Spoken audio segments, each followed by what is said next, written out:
The content of this podcast is based on medical fact and evidence-based practice from credible authoritative sources, but is not a substitute for your institution's policies, procedures, common sense, or good judgment. The views and opinions are those of Eric Bauer and FlightBridgeED in their entirety. This is the FlightBridgeED Podcast, critical care and emergency medicine education for nurses and paramedics. Here's your host, Eric Bauer. Hey guys, Eric back with you. Today I want to do a podcast on airway management. I know we've done a lot of podcasts on airway management. It seems to be a hot topic constantly. I think that we've done podcasts related to airway management most recently, and we focus those podcasts on specific medications, maybe some new trends, things like that. I know we've talked about the pre-oxygenation, passive oxygenation study of Scott Weingart and Rich Levitan. We did that last year. We talked about a lot about paralytics, and I know if you've taken a review class, I've talked a lot about paralytics related to succinylcholine and rocuronium. I've quoted the study of Scott Weingart, and I've quoted the study that John Sackles was a part of out of the University of Tucson related to traumatic brain injury and the huge increase in mortality seen in that study, almost 50% increase in mortality related to using succinylcholine over rocuronium. And I came across another study discussing, actually had a few questions for Ming Li Kong out of the Pre-Hospital Retrieval Podcast out of Australia, and I was emailing back and forth, and he gave me this study, and the study is called Significant Modification of Traditional Rapid Sequence Intubation Improves Safety and Effectiveness of Pre-Hospital Trauma Anesthesia. So this was a study that was based on trauma management. And I know, when we think about the calls, the flights that we go on, a huge majority of those are going to be blunt or penetrating trauma. And that's really the leading cause of death in, that demographic of, I think, 18 to 25 years old. So, we see a lot of this, and obviously, we RSI other patients, but a huge majority of our patients are trauma patients.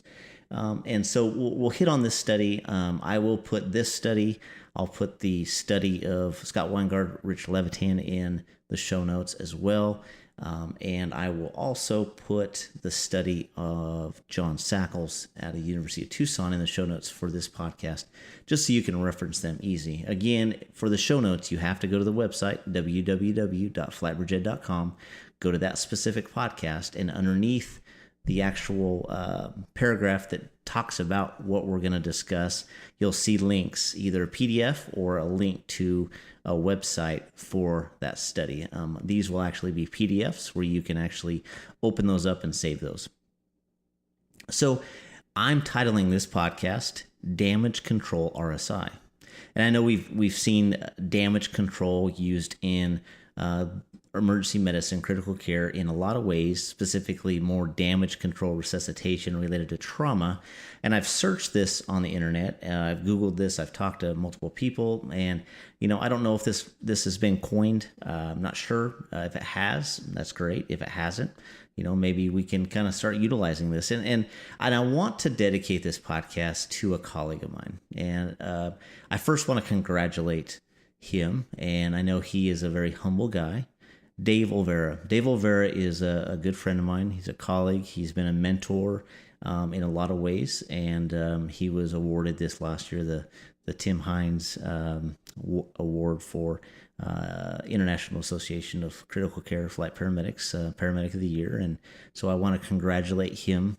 And he does a lot of stuff airway-wise, and it's not just a local thing. It's not something that is just in a small area. This is airway stuff that's big time. This is airway stuff that he has presented at the World Airway Conference in Ireland, and the other people that are actually presenting at these conferences are all doctors, and so he's a minority when it comes to high-end, high-level airway management research and studies. And so he's really putting in a lot of effort in trying to progress our profession and learn a lot about things that we can do to fix sentinel events and improve outcomes, stop these hypoxic events, stop these events where we can basically take the focus and start saying, well, let's look at damage control RSI.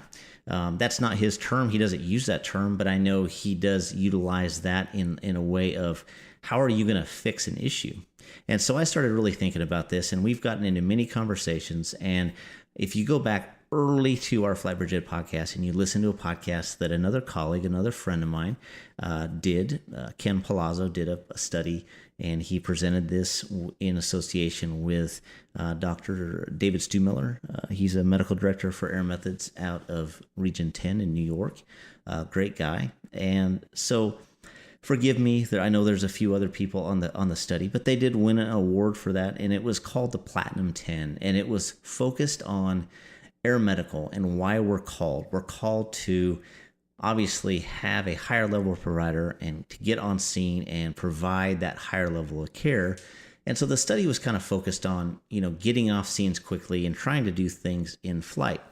And, when I kind of look back, that's how I've always practiced. I've always tried to do things in flight. I try to get off the scene as quickly as possible. And we were just talking about this the other day, but one of the things that we have to realize, that I have to realize, is you have to be objective and you have to be able to change with the times. And we have to be able to look at the data and the research and say, hey, maybe a few times it's good. Maybe most people can have this, great airway event where everything goes perfectly, but there's also those times that it doesn't go very well. And so his big focus right now is to, even if it takes an extra 5, 10, 12 minutes on scene, establish that airway. If you're going to RSI somebody, you establish that airway in the back of an ambulance or in an ED where you have a controlled environment, where you can spend a few extra minutes providing that great passive oxygenation and performing airway management, so we don't have those sentinel events, so we don't have those issues. So this podcast, like I said, is going to be dedicated to him and his efforts, and hopefully, you guys will receive this well. So we're going to kind of talk about from the very beginning, and the reason again why I want to do this podcast is we've done a lot of airway stuff in the last year and a half, and so I want to bring it all together. And I just was aware of a case, and it just reminds me of the importance of training and the importance of staying calm and preparing, being proactive, not reactive, and controlling those situations, controlling our emotions, controlling our adrenaline. If we can do that, if we can prepare, if we can train, if we can, keep all those things in check, then we can provide great airway management. We're going to have first pass success. We're going to do things the correct way. If we get into trouble, if we get into a situation where our patient is a little bit more difficult than we expected to intubate, we're calm. We do the right things so we don't have further issues, right? We know that we have issues in airway management that will compound on themselves. And so we don't want that. And so that's why I call this podcast Damage Control RSI. If we go into that mindset and we think about what can we do to prevent these compounding events, then I think we're going to be more successful. We're going to be better off. So again, I came across a case, and just being told about this case, I was just blown away. And it really shows, number one, we're all probably type A. We don't want to fail. We don't want to not get an intubation. And again, we have to remember it's all about the little things. So if we think about the 7 Ps, right? The 7 Ps are preparation.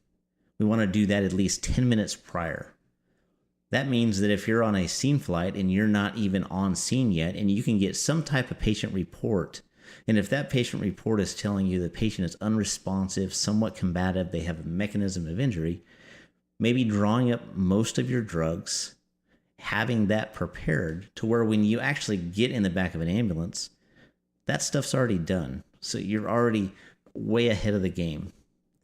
Pre-oxygenation, right? We want to start that immediately. We're going to discuss that. pre-treatment, utilizing the correct medications.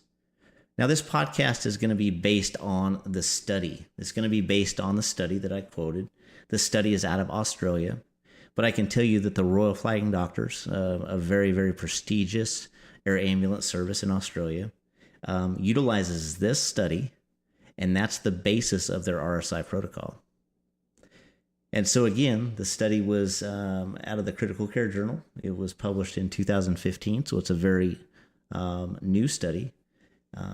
It's called Significant Modification of Traditional Rapid Sequence Intubation, Improves Safety and Effectiveness of Pre-Hospital Trauma Anesthesia. So we need to pre-treat with the right medications. We need to give the best paralytic for that specific patient. Again, I'm going to give you the data. I'm going to talk about succinylcholine. I'm going to talk about rocuronium. I'm going to talk about post-intubation management with vecuronium and let you look at the data. We have to remember, again, just because we've done things for 15, 20 years, we can't take it personal. If I come across and I say, you know what, based on the studies, the literature, I feel like rocuronium is a better paralytic, and I'm going to choose that paralytic if I have the choice to choose paralytics. That doesn't mean that I'm taking that stance just because I want to take that stance. I'm taking that stance because I've used succinylcholine my whole career. And even though I had good success with it, the data is showing that there's a better paralytic, and that we want to be a patient advocate. We need to utilize the current data. So it's not about my opinion. It's about, I'm trying to show you the data, and I encourage you to read the data yourself. If you ever have any questions, you can always contact the author. You can contact me. I can put you into touch with other people that read a lot of research. I can put you into touch with Dave Olvera, and he'd be happy to discuss different aspects of these studies. Continuing, when we look at the protection, the positioning of the patient, that's a huge thing. How are we going to prove that we have intubation? And then what are we going to do after the intubation? So if we think about the 7 Ps, there's only one of those that's placement. Everything else in those 7 different guidelines are all based on essentially preparation, damage control, RSI. If we can't get the other 6 items correct, there's no use of placing an ET tube, right? We're going to screw up. We're going to mess up. That's going to affect our patients in a negative way. So we need to do the BLS care. That's the key thing. It goes back to simple BLS procedures. Even though we're advanced providers, we have to remember the BLS care is number one. So how are we going to position our patient? That's the first thing. We've all intubated many, many patients. We were probably taught to lay our patient supine. But all the data now is showing that the best for anatomical view, placing that gastric bubble in a position that's most optimal to where you don't have any aspiration or any negative side effects related to gastric inflation, things like that, is we always want to put head elevation 20 to 30 degrees. We want to place a towel either under the shoulder blades or under the head to get that to where your earlobes kind of go directly down and line up with the level of the xiphoid. And so your patients are probably going to obviously have a gag reflex if you're performing RSI. They may or may not be conscious, but they're probably going to be breathing. They're going to have some type of respiratory effort. So that leads us to providing good passive oxygenation. Again, I'm not going to hammer the passive oxygenation, but remember the study that Scott Weingart and Rich Levitan discussed. And I'll put this in the show notes again. Pre-oxygenation and prevention of desaturation during emergency airway management. We want to first place a nasal cannula. Place that nasal cannula. If you have the capability of placing a nasal cannula using your side stream quantitative end-tidal CO2 capnography, then I would recommend doing that. And we'll kind of jump back to why we would do that here in a second. But you want to turn that up to 15 liters per minute. Then we want to place a non-rebreather with a second oxygen source. Place that non-rebreather at 15 liters per minute as well. And based on those two devices, you're going to be pretty close at delivering 100% oxygen. Remember, our whole purpose of doing so is to drive the nitrogen out of our alveoli. Remember that nitrogen is a very heavy, dense gas. It makes up 78% of our atmospheric air. And really the whole purpose of nitrogen is to maintain that auto PEEP, that intrinsic PEEP. It maintains that patency so our alveoli don't collapse. In the RSI setting, though, we want to drive that nitrogen out. And because it's so dense, it takes a little bit of pressure. Just breathing 21% oxygen with the dominant gas that we breathe in being nitrogen at 78%, that nitrogen again just kind of lays in the alveoli. And that's why it's used, is to kind of keep that auto PEEP. So we want to drive out that nitrogen. We want to raise that PO2 as high as possible. Do we want to use a BVM? So here's my view on this. Again, this is just my view. I think that a BVM can be a bad thing. And I don't think that there's a lot of us out there that are absolute experts at utilizing a BVM. We have to remember, utilizing a BVM, we need to use a two-person technique. We want to use somebody holding that mask. We want to use somebody squeezing the bag. More often than not, you have somebody trying to use one hand holding the mask, and they're slamming that breath in, and they're given 30 to 40 breaths per minute. So we have to remember, if you're going to use a BVM, if your patient is not able to take any breaths, you might have to give them some type of volume based on just BVM ventilation. But most patients will do just fine with that nasal cannula, that non-rebreather. So if you do have a protocol where you have to utilize a BVM over a non-rebreather, give very slow breaths. If you think about it, if you give a breath very, very rapidly, that automatically increases your inspiratory pressure, your peak inspiratory pressure. Your peak inspiratory pressure is a big, big deal. That's going to cause barotrauma. And once you kind of exceed, if you were going to kind of measure this in centimeters of water, and if you exceeded 20 centimeters of water, a lot of that volume is then going to go, and it opens that gastric sphincter. And so a lot of that is going to go in the stomach. That's where we get into trouble. That's how our patients end up vomiting and aspirating. Again, remember, mortality goes up 50% if your patient aspirates. So we always have to kind of consider that. And again, that goes back to damage control RSI. Doing the little things. It's all about BLS. It's all about the things that we learned in nursing school. If you're a paramedic, you learned as an EMT basic. So we're passively oxygenating our patients. How high do we want our O2 set? We want to get our O2 set as high as possible. In this setting, our SpO2 needs to be as high as we can get it. If you've met me, if you've taken my review classes, if you've listened to other podcasts, you know that I'm very, very nerdy when it comes to the oxyhemoglobin dissociation curve. I love the topic. I love understanding and kind of applying that to our different patients. But if you look at a curve, and I'll put a picture in the show notes so you can look at this. If you look at a curve and you think about when would we stop our intubation attempt, what would be a O2 saturation, SpO2, that would make us stop, reevaluate, reoxygenate our patients? We always talk anymore that, an O2 saturation greater than 93% is really not something we have to have. And so that's kind of our goal. But when you're talking about RSI, I know a study by Dan Davis, he illustrated that once you drop below 93%, you have a very precipitous drop at that point, or I guess the risk of having a precipitous drop of your SpO2 skyrockets.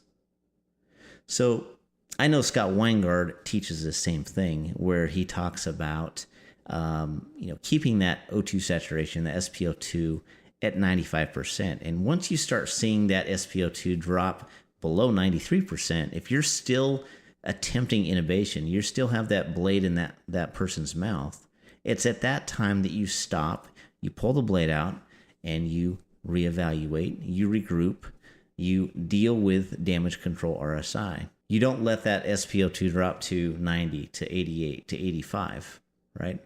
Again, that goes back to kind of being conservative when it comes to airway management and realizing that even though we may not be successful in that attempt, as long as we change something, most often based on our training, we're going to get it on the second attempt.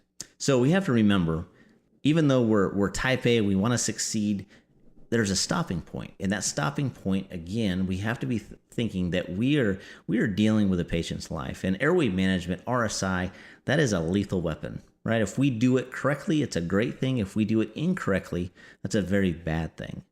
So be very conservative when it comes to watching that SpO2, right? We've always been taught, don't stay in somebody's airway more than 10 or 15 seconds. Usually 15 seconds is pretty normal, right? Don't be in there for 30, 45 seconds. It's time to stop. It's time to reevaluate. Make sure you have everything prepared. So what medications do we use? Let's jump into this study. So the pre-medications, I'm not going to read this entire study. I really encourage you to go into the podcast, like I said, on the website. Pull the study up, save it, and read it. It's a really good study. It's actually outstanding.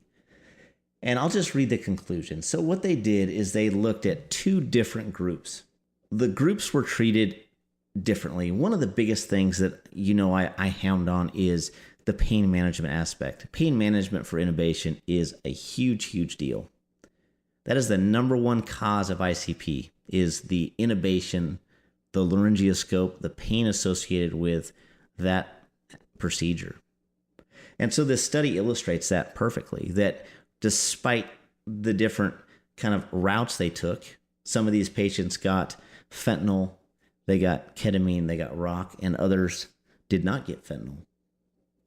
And so each one of those patients, even despite getting, specific dosing, had a huge spike in blood pressure and heart rate based on just the pain. So in the end, in a comparative cohort study, pre-hospital RSI using fentanyl, ketamine, and rocuronium produced superior intubating conditions and a more favorable hemodynamic response to intubation and tracheal stimulation.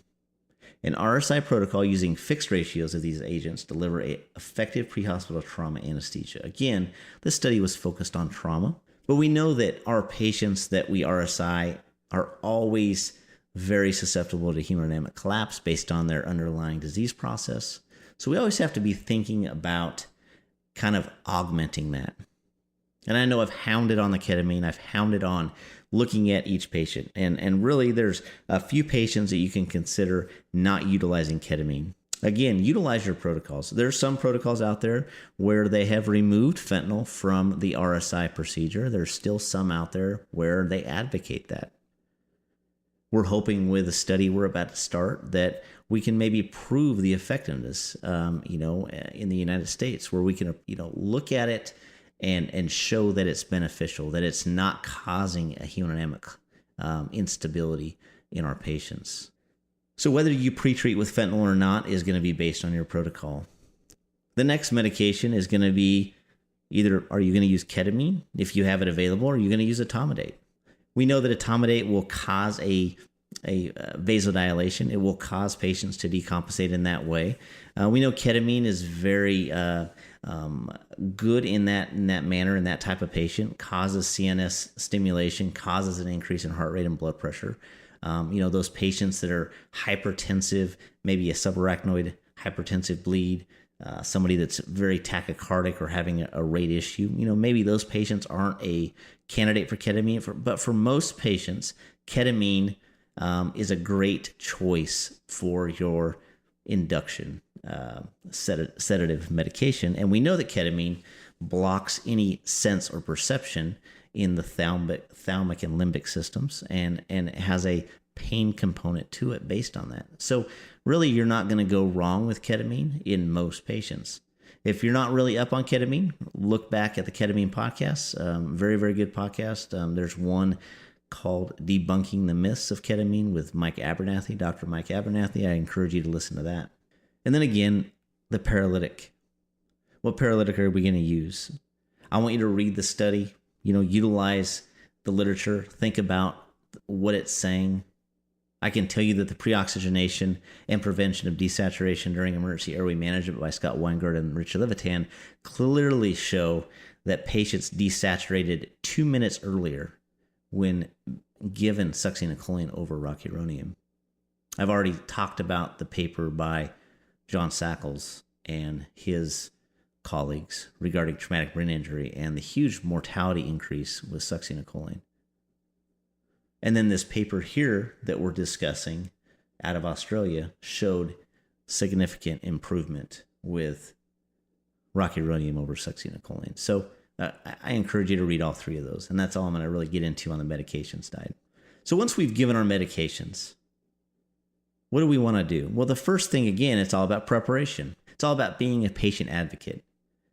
One of the leading causes of hospital stays, longer ventilator times, and death is ventilator-associated pneumonia. So we have to always think about how we can prevent that. And the leading cause is either a pre-hospital provider or an emergency department provider, whether that's a physician, a PA, a nurse practitioner. But it's during those intubations in those settings where VAP is introduced, is started. And so it's always it's called a nursing bundle, to always suction the glottic opening prior to any placement of an ET tube, right? So you place that blade in the mouth, you have that suction ready, you suction every single time before you ever attempt intubation. Because there are always going to be secretions in that glottic opening, and just by introducing that ET tube, you're going to push those secretions down into the lungs, and that's going to cause a potential pneumonia. So what do we do? Again, we've got our patient positioned. We've got them head elevated 20 to 30 degrees. We have that gastric bubble in the right position. We haven't filled the stomach up. Remember, it's all about passive oxygenation. If you're going to use a BVM, remember to breathe very slowly, right? Compress that bag very slowly and only do it every 6 to 8 seconds. That's all they need. So when we place that blade in the mouth, whether you're using a direct laryngoscope, whether you're using a Miller or a Mac, I would say that most companies now have gone to some form of video laryngoscope. And I'm not an expert on the different types. I've used the GlideScope and I've used the CMAC. And the CMAC I've used on many, many, many patients. And I think to me, my view, I think the CMAC is superior by far. And the reason why I feel that is that if you take the camera out of that laryngoscope, you essentially have either, for the most cases, what we carry, you have a Mac 3 or a Mac 4. It's the same thing. Your memory is there. Your hand-eye coordination is there. Everything is the same. So you're not changing anything. All you're doing is you're adding another dimension. So that's why I like that device. So we place that blade in the mouth. And one of the things Dave O'Vera has talked about, and I know he talked about it on the podcast that we did with him, is he talked about what's called a crossover technique. And this is a very simple concept, right? We should always, even though we have a video laryngoscope, we want to do a good airway assessment. We want to make sure that we're aware of, is this patient going to be a potential difficult airway? Do they have any mobility issues in their neck? We're going to go through all of our different checks. But once we place that blade in the mouth, right, it's time to be very serious about getting that intubation as quickly as possible, being aware of our O2 saturation or SpO2, having your partner be aware of those things, communicating that you've given that paralytic, doing those things. Again, it's all about damage control RSI. So as we place that blade in the mouth, we lift up. We should be doing some type of manipulation of our cricothyroid area. And a lot of times just by pushing down, you can bring that those vocal cords into view. And then you can have your partner either maintain that. They should hand you your ET tube, right? Once you get a visual on those vocal cords, you don't want to look away, and you place that ET tube. If for some reason you don't have view of the vocal cords, at that point, this is where you cross over to the camera, right? And all you're doing is shifting your eyes. You're shifting your eyes up about 2 or 3 inches. Now you're looking at that camera, and a lot of times you can do this in just a few seconds. You get in there and 3 or 4 seconds, you don't have a view. You've manipulated your airway with your right hand. You don't have any view. At this point, then you can cross over to your camera.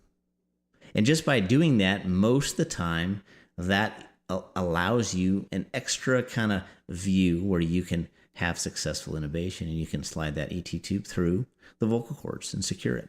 So let's say we don't have good view. We're watching our SpO2. Our SpO2 is down to 93%, right? It started at 98. Now we're down to 93%. This is where we communicate with our partner. And it's all right to pull that blade out and essentially start over with your oxygenation. But we're going to do things a little different. And you can actually add this if you decide to do your passive oxygenation with a BVM, is have this stuff ready to go. Have your end tidal CO2 ready to go, right? That's how we're going to confirm our ET tube. So have that ready to go. Have a PEEP valve out and ready. And so a great way is to have that end tidal CO2 capnography hooked to your BVM, and then have your PEEP valve on the other side of that, and then place that BVM on your patient with a mask, and then oxygenate your patient. Get that SpO2 back up above that 95%. And utilizing at least 5 centimeters of water a PEEP will be a really good augmentation. And you don't need, again, to hyperventilate these patients. We need good, slow breaths. All it's going to take is probably 6 to 10 breaths, good, effective breaths every 6 to 8 seconds. Watch that SpO2 go up. And remember, with passive oxygenation, we've got the nasal cannula on the entire time. We've never taken it off. When we did the intubation, we took the non-rebreather off. We left the nasal cannula on. So they're getting 15 liters by nasal cannula. So we, again, want to keep our emotions in check. It's damage control resuscitation. And part of that damage control resuscitation is keeping our emotions in check, keeping the scene in check. And that goes back to what Dave O'Vera is really preaching right now, is perform these procedures in a controlled environment where you can control things, where you have more room, where you can place your patient in the best position to where you're not rushing things. You know, you get a patient in the back of a helicopter, depending on the airframe, you know, things are much different. Things are not, you don't move around freely. You're having to put your body in weird positions. You know, you see flight crews that are maybe less experienced at RSI. They rush things. They don't prepare as well. They don't make sure the oxygenation is where it needs to be.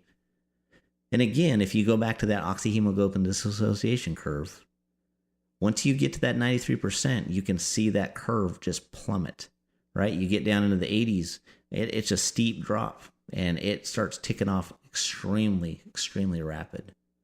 From that 100% down to that 93%, you can see that curve is very flat. And that drop in your SpO2 is very slow. But as it drops down again into that high 80s, man, you have a precipitous drop. So we're going to make sure our SpO2 is back where it needs to be, and we're going to go for our second attempt. And we need to change something. Whether that is the position of your patient, reevaluating that, making sure that your patient is in the right position, head elevated, that they're padding under their head or their torso to where those earlobes are in line with the xiphoid. Making sure that your equipment is right. Making sure you have the right blade. And then I really believe that if you have a failed first attempt, the second attempt really should be with a bougie, right? And it may make all the difference in the world. So pull that bougie out, have that bougie ready to go, have it sitting there already. That should be in your initial preparation of your equipment.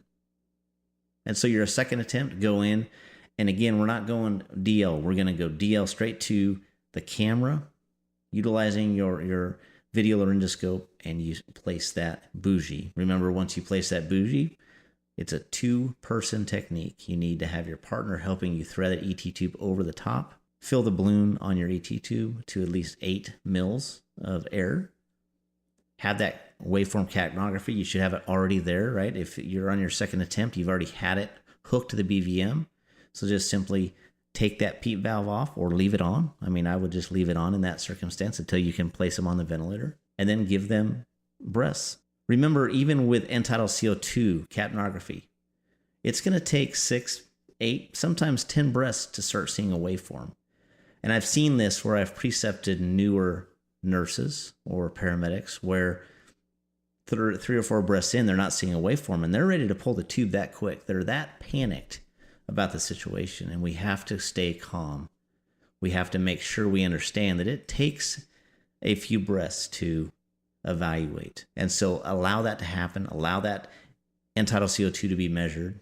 Once you have that measured, again, then listen to lung sounds. Evaluate lung sounds. Make sure your cuff is still inflated. Make sure you don't have a bad cuff. And then you can then evaluate for post-intubation management. And that goes back to protection. I know we have listeners all over the world, and there's lots of difference. There's a lot of difference in protocols related to spinal immobilization. And I think a lot of the country and a lot of the world has really changed. I think in my area that I currently live in, we haven't seen that change, but most places, trauma patients aren't being put on backboards anymore. In a lot of places, they're just being put in a C-collar. In some circumstances, some places are using soft collars.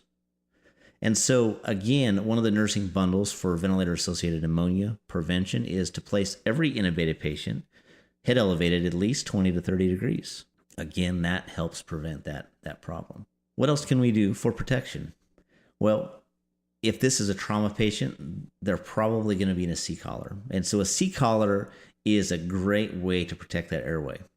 Anytime that head starts flopping around, moving around, and this is even a worse issue in kids in pediatrics, their head is so big in comparison to their body, is to put a C-collar on these patients. It just prevents that head from moving. It's not for any C-spine. Obviously, if it's a trauma patient, it's a C-spine issue. But any patient you transport, medical, trauma, always transport, if they are intubated, with a C-collar in place. When you get to the receiving facility, explain why you have that C-collar on, because I guarantee you they're going to ask you, was this a trauma patient? Why do they have a C-collar on? Explain. This was just for airway protection, and that's it. Treat these patients like they're your kids, like they're your mom, your dad. Think about what's going to happen if you have a loss in your ET tube, right? You have a movement, you have your head flops to the side, all of a sudden you lose your end-tidal CO2 waveform, and now you have an issue with a potential tough intubation, a tough situation. Lastly, post-intubation management. I can't stress this enough.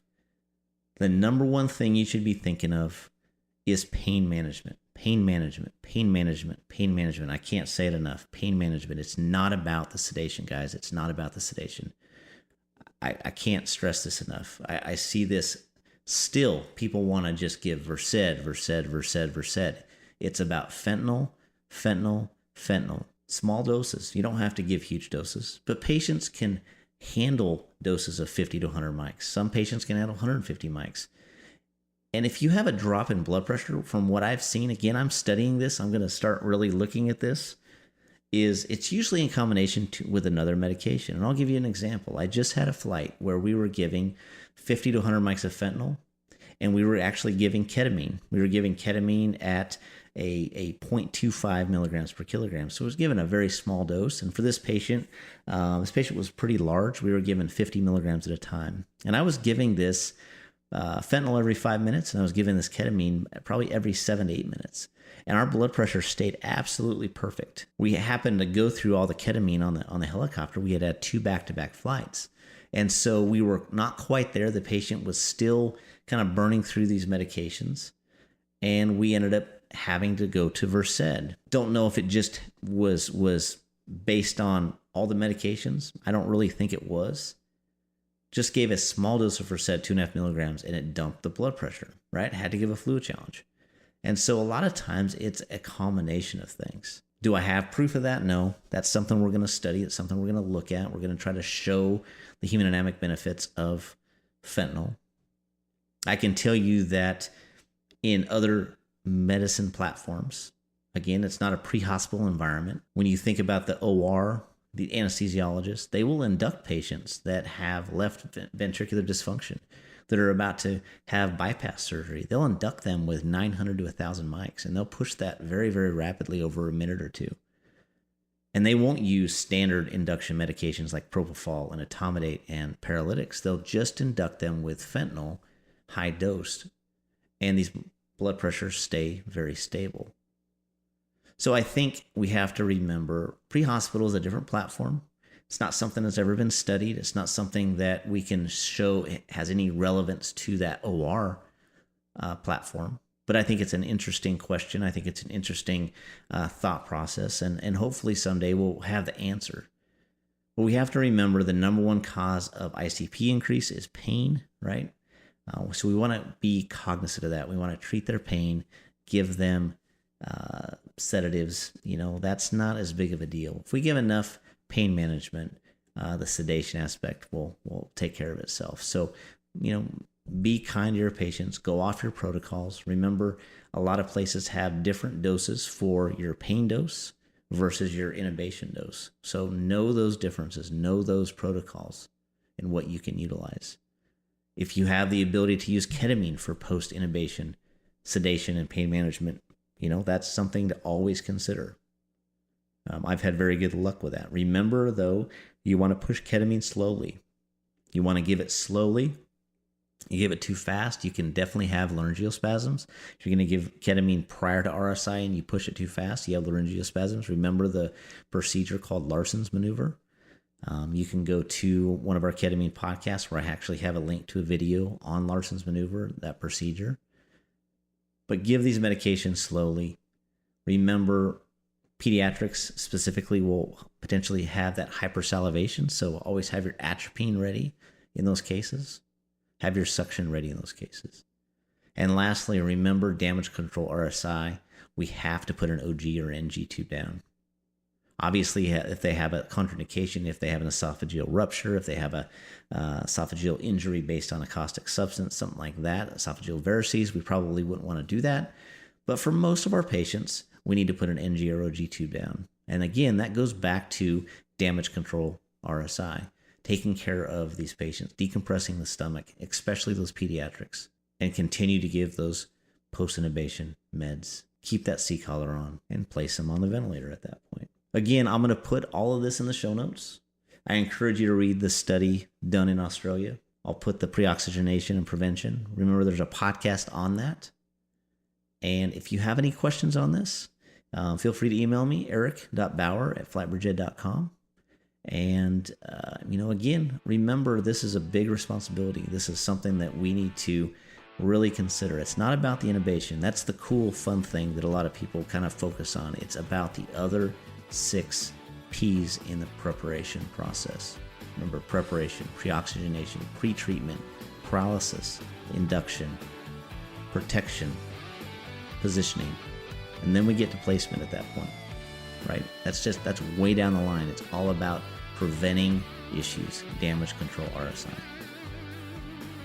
Again, I want to thank everybody for the support, and we will talk to you soon. This has been a production of the FlightBridgeED Podcast, leading the way in pre-hospital critical care and emergency medicine education.